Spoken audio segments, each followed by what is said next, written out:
عبداللہ ابن مسعود رضی اللہ تعالیٰ عنہ راوی دے فرمائی کہ پیغمبر علیہ السلام کو فرمائے کہ کوئی انسان کا پتہ لگے دا کہ انسان کا بخدے پاک پر وجبان دی سمر ثواب پر گئی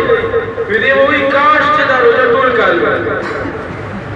یو صحابی کاسے وی اے دخدے رسول اللہ منقض دی روجی نور فضیلتنا بیان کا پیغمبر علیہ السلام ورکو فرمائے کہ روزانہ ٹول کال دا جنت ڈیزائننگ کولیشی آراستا کولیشی خیستا کولیشی وچکل دا رمضان نمبنے شپا ورشی پاک شپا ورش باندی دا عرش دلان دی یو ہوا والوزی اگا ہوا دا جنت تو ونو بوٹو باندی ہو لگی او دا آگی ونو بوٹو لکی دوسرا اگا چی پا فضیدوشی نو پا جنت کی وحور دا حور عینا ورطوی اگا حور عینا اللہ دا پچمشی اے پروردگارا زمانی کار زمان والو دا حقن و جوان سروکا دا حق انسان سروکا چاگا دا اللہ دا رضا دا پار روچی دیسی اے محترم مسلمانانو منگا اداسو چی دا خپل بچی دا پار وعدکو دا خپل زوی دا پار وعدکو خپل نور و خور پا نکاح باندې ورکو